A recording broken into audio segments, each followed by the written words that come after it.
Hello everyone, welcome back to my YouTube channel. First of all, I would like to thank Pawan for requesting this topic on social learning theory. Learning की theories में से एक topic operand conditioning theory मैंने already पढ़ा दी है, वो उसका भी लेक्चर का लिंक आपको इस डिस्क्रिप्शन में मिल जाएगा। तो ये एक बहुत ही इंटरेस्टिंग थ्योरी है जो कि एल्बर्ट बेंडूरा ने दी थी 1977 में। तो इस पर्टिकुलर लेक्चर में हम इस थ्योरी के बारे में डिटेल में बात करेंगे। तो लेट अस बिगिन।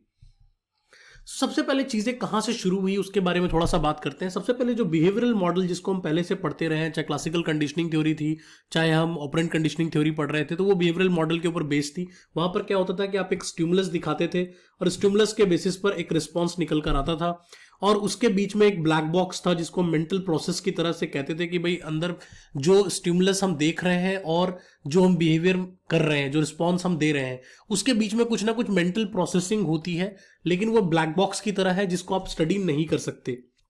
ये पहले की ट्रेडिशनल थ्योरीज में यही देखने को मिला, लेकिन बाद में कॉग्निटिव थ्योरीज आ गई। कॉग्निटिव थ्योरीज ने कहा कि ये जो मीडिएशन प्रोसेस है, ये जो बीच में हम ब्लैक बॉक्स जिसको हम कह रहे हैं, जिसको स्टडी नहीं किया जा सकता, वो बेसिकली स्टडी किया जा सकता है। वो बेसिकली कुछ मेंटल प्रोसेसेस है और उनको हम स्टडी अगर कर लेंगे तो हमारे लिए ये समझना आसान हो जाएगा कि बिहेवियर किस तरह का निकल कर आएगा बेस्ड ऑन द स्टिमुलस और based on the input from the environment. तो इसके ऊपर ये सारा जो है कॉग्निटिव मॉडल बेस्ड है और सोशल लर्निंग थ्योरी भी एक कॉग्निटिव मॉडल का पार्ट है। तो let's have a brief introduction about the theory. Theory क्या है उसके बारे में बात करते हैं। तो क्लासिकल थ्योरी जो थी that was based on repetition, वो रिपीटेशन के ऊपर बेस्ड था जिसको स्टिमुलस से लिंक किया गया था। आपको याद है that dog and the operant conditioning was based on consequences. और ऑपरेंट कंडीशनिंग जो थ्योरी थी वो कंसीक्वेंसेस पे बेस्ड थी कि हम कुछ भी करते हैं, अगर उसका कंसीक्वेंस पॉजिटिव है तो हम उस बिहेवियर को रिपीट करते हैं। On the other side if the consequence is not positive and it is negative, we don't repeat those behaviour, हम उसको दोबारा रिपीट नहीं करते। जो एसएलटी थ्योरी है that is a social learning theory, जो बेंडूरा ने दी थी, उन्होंने इन दोनों की थ्योरीज को इनकॉर्पोरेट किया और अपनी थ्योरी बनाई। उसमें दो एडिशनल पॉइंट्स उन्होंने ऐड किए थे। वो एडिशनल पॉइंट्स क्या थे? Point number A, mediating process occur between stimulus and response. जैसा मैंने आपको बताया कि स्टिमुलस और रिस्पॉन्स के बीच में कुछ मेंटल प्रोसेसिंग होती है जिसको हम मीडिएशन प्रोसेसिंग की तरह यहां पर देख रहे हैं। तो वो एक उन्होंने ऐड किया कि वो क्या है, वो बेसिकली उसको डिटेल में एक्सप्लेन करेंगे। Behaviour is learn from environment through the process of observational learning. Plus उन्होंने एक पॉइंट और भी यहां पर ऐड किया, वो ये पॉइंट था कि हम बहुत सारी चीजें इन्वायरमेंट से भी सीखते हैं सिर्फ ऑब्जर्व कर करके। तो ये दो पॉइंट जो थे वो एसएलटी में डाले गए थे, apart from the things which they incorporated from the classical conditioning theory as well as from the operant conditioning theory. Observational learning के बारे में थोड़ा सा बात कर लेते हैं। The idea came from an experiment called as bobo doll experiment. तो इन्होंने बेसिकली एक बोबो डॉल एक्सपेरिमेंट किया गया था और बोबो डॉल एक्सपेरिमेंट 1961 में हुआ था।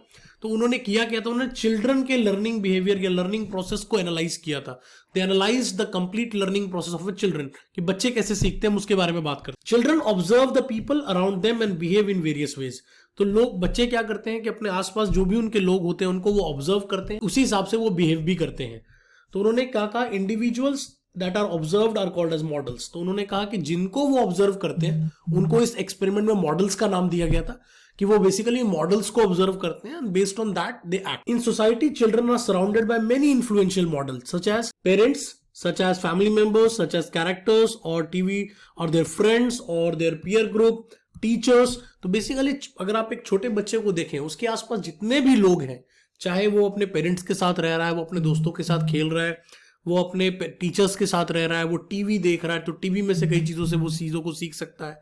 सिमिलरली वो कई कार्टून कैरेक्टर्स को देख रहा है तो उससे वो कई चीजों को सीख सकता है। तो उन सभी को इन्होंने एक ही नाम दिया, that was called as models. These models provide examples of behaviour to observe and imitate. तो बेसिकली जो बच्चे हैं वो इन मॉडल्स को देखते हैं और इन मॉडल्स के बिहेवियर को देखने के बाद उन्हें ऑब्जर्व करते हैं और ऑब्जर्व करने के बाद उन्हें इमिटेट या रिप्रोड्यूस करने की कोशिश करते हैं, उनको कॉपी करने की कोशिश करते हैं या उनके जैसा एक्ट करने की कोशिश करते हैं। So question here is that what do childrens do. Finally children ने किया क्या उसको ऑब्जर्व करने के बाद?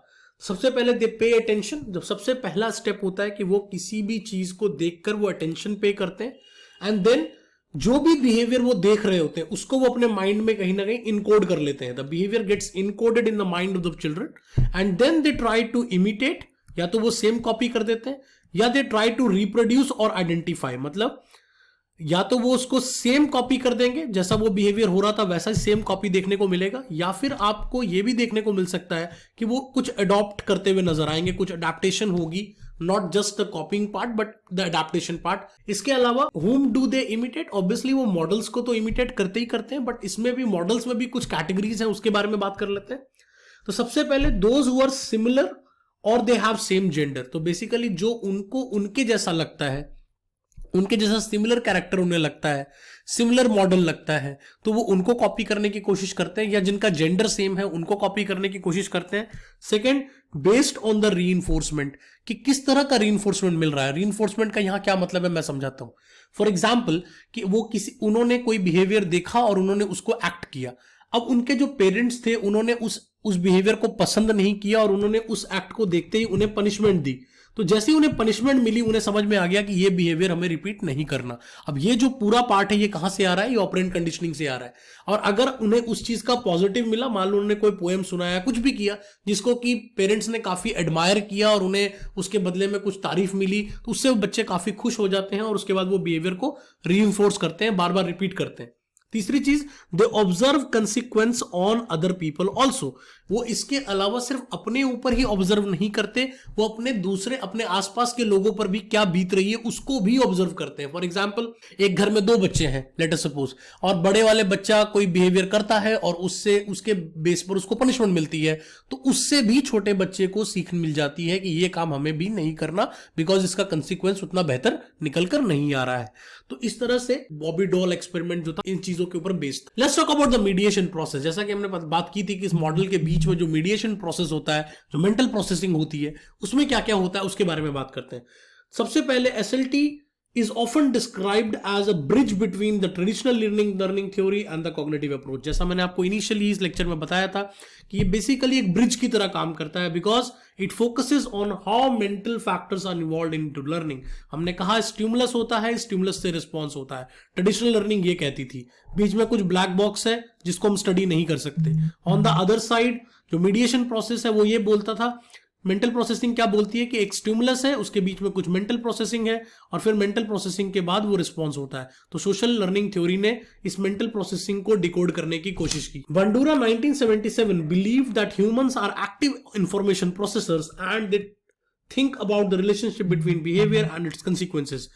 उन्होंने कहीं ना कहीं ये भी एज्यूम किया कि जो ह्यूमंस जो होते हैं बहुत एक्टिव इंफॉर्मेशन प्रोसेसर होते हैं। मतलब उनको जो भी इंफॉर्मेशन मिलता है वो सीधा उस बात को नहीं मान लेते, वो उसको प्रोसेस करने की कोशिश करते हैं, और वो बेसिकली अपने बिहेवियर, अपने कंसिक्वेंस के रिलेशनशिप को हमेशा ऑब्जर्व करते हैं कि उनका जो बिहेवियर था उसका कंसिक्वेंस क्या आया था, पॉजिटिव आया था या निगेटिव आया था। अगर पॉजिटिव आया था तो रिपीट करना है, अगर निगेटिव आया था तो दोबारा रिपीट नहीं करना है। इसके अलावा जो उन्होंने तीसरी चीज जो यहां पर डालने की कोशिश की वो ये बताया कि जो मेंटल फैक्टर्स हैं दे पे अ वेरी की रोल, वो बहुत ज्यादा की रोल पे करते हैं। बिकॉज ऑब्जर्वेशनल लर्निंग तो होती है, लेकिन हम ऑब्जर्व करते हैं, करने के बाद मेंटल प्रोसेसिंग करते हैं पहले, और फिर मेंटल प्रोसेसिंग के बेस के हिसाब से ही हम कंसिक्वेंस को पहले सोच लेते हैं कि कंसिक्वेंस क्या हो सकता है, उसी अकॉर्डिंगली हम रिस्पॉन्स देने की कोशिश करते हैं। Therefore, individual do not automatically observe the behavior of the model and imitate it। तो कहीं ना कहीं क्या मतलब हुआ कि कभी भी ऐसा नहीं होता कि हमने इमीडिएटली ऑब्जर्व किया और इमिटेट करना शुरू कर दिया। हम ऑब्जर्व करते हैं, उसको प्रोसेस करते हैं, और प्रोसेस करने के बाद ही उसको इमिटेट किया, रिप्रोड्यूस करते हैं। तो 4 मीडिएशन प्रोसेस, जो 4 मेंटल प्रोसेसिंग बीच में होती है एक स्टिमुलस और रिस्पॉन्स के बीच में, उसके बारे में बात करते हैं। अब the first process is called attention. Attention का मतलब क्या है? The extent to which we are expose to notice a behaviour. जब तक हम किसी चीज को अटेंशन से देखेंगे ही नहीं, ऑब्वियसली हम उस बिहेवियर को कभी रिपीट नहीं कर सकते। तो अक्सर बच्चे को भी आप देखेंगे वो उन्हीं चीजों को रिपीट करता है जिसको वो बहुत ध्यान से देख रहा होता है, बहुत अटेंशन से देख रहा होता है। तो अब जब अटेंशन आपको आएगी, जो फर्स्ट मेंटल प्रोसेसिंग है वो हमेशा अटेंशन से आती है। लर्निंग में अटेंशन बहुत इंपॉर्टेंट है। इसी वजह ये कई बार मैंने क्लास में पढ़ाते हुए देखा है कि हम बार बार बच्चों को क्यों कहते हैं pay attention, pay attention. Pay attention का क्या मतलब है कि अगर आप ध्यान से नहीं सुनेंगे तो ऑब्वियसली आप उस चीज को दोबारा कभी भी रिपीट नहीं कर सकते। Second thing is retention. अब अटेंशन होगा तो रिटेंशन होगा, ऑब्वियसली मतलब how well the behaviour is remembered, कि अगर आपने अटेंशन दे भी दिया तो क्या आपको वो बिहेवियर याद रह गया, क्या वो अटेंशन आपका रिटेंशन में कन्वर्ट हुआ। क्योंकि अगर वो रिटेंशन में कन्वर्ट हुआ, क्योंकि कई बिहेवियर को हम देखते हैं, हम उसको नोटिस तो कर लेते हैं, बट हर बिहेवियर हमारे दिमाग में जाके स्टोर नहीं होता, हमारे मेमोरी में नहीं जाती है। तो अगर मेंटल प्रोसेसिंग में जो सेकंड इंपॉर्टेंट प्रोसेस है वो है अटेंशन होगा और उसके बाद रिटेंशन होगा। तो अगर रिटेंशन हो गया मतलब वो बिहेवियर हमें याद भी रह गया, तो उसके बहुत ज्यादा चांसेस है कि हम उस बिहेवियर को रिपीट करने की कोशिश या रिप्रोड्यूस करने की कोशिश करेंगे। The third is reproduction. Obviously उसके बाद आप क्या करेंगे, the ability to perform a behaviour, कि आप उसको रिप्रोड्यूस करने की कोशिश करेंगे। लेकिन इसमें भी एक चीज इंपॉर्टेंट है, वो है आपकी एबिलिटी। कई बार कुछ बिहेवियर हमें अच्छा लगता है, फॉर एग्जाम्पल हमें किसी के एक्टिंग अच्छी लगी, हमें किसी का बोलने का स्टाइल अच्छा लगा, किसी के चलने का स्टाइल अच्छा लगा, बट हमारी एबिलिटी नहीं है, हमारी फिजिकल एबिलिटी या मेंटल एबिलिटी उतनी नहीं है कि हम उस सेम चीज को कॉपी कर पाए। Even if we want to reproduce it, we can not do it. For example आप इंग्लिश कम्युनिकेशन के साथ ये देख सकते हैं, आप किसी को अच्छा इंग्लिश बोलता हुआ सुनते हैं, आपको लगता है मैं भी बोलूं, मैं भी रिप्रोड्यूस करूं उस बिहेवियर को, लेकिन आप नहीं कर पाते बिकॉज आपकी एबिलिटी कहीं ना कहीं वहां पर एक क्रिटिकल रोल प्ले कर देती है। तो अगर एबिलिटी होगी तो रिप्रोडक्शन होगा, अगर एबिलिटी नहीं होगी तो रिप्रोडक्शन नहीं होगा। बट यहां पर भी एक पॉइंट और है, वो इंपॉर्टेंट क्या है कि एबिलिटी धीरे धीरे बन जाती है। अगर बार बार आप रिप्रोड्यूस करने की कोशिश करेंगे तो ऑब्वियसली एबिलिटीज हो जाएंगी आपकी, धीरे धीरे डेवलप हो जाती है abilities. And the fourth one is obviously the motivation. Motivation means the will to perform the behavior, the reward and the punishment that follow the behavior will consider the observer. Obviously motivation कैसे बनेगी, reward और punishment के basis पर। आपने किसी behaviour को attention दिया, उसमें रिटेंशन आ गया, आपके मेमोरी में चला गया, आपने रिप्रोड्यूस किया, उसके बाद उसका कंसिक्वेंस आया। अगर वो पॉजिटिव आया from the people around you तो आपने कहा रिपीट करो, अगर वो नेगेटिव गया तो आपने कहा उसको छोड़ दो, ये दोबारा नहीं करना, इसका कंसिक्वेंस पॉजिटिव नहीं आ रहा। तो यहां पर क्या देखने को मिला कि अगर आपके परसीव्ड रिवॉर्ड्स ज्यादा है as compare to perceived cost, मतलब आपको रिवॉर्ड ज्यादा मिल रहा है, आपकी कॉस्ट कम पड़ रही है, तो आप बिहेवियर को बार बार रिपीट करेंगे और बिहेवियर इमिटेट आप करते रहेंगे।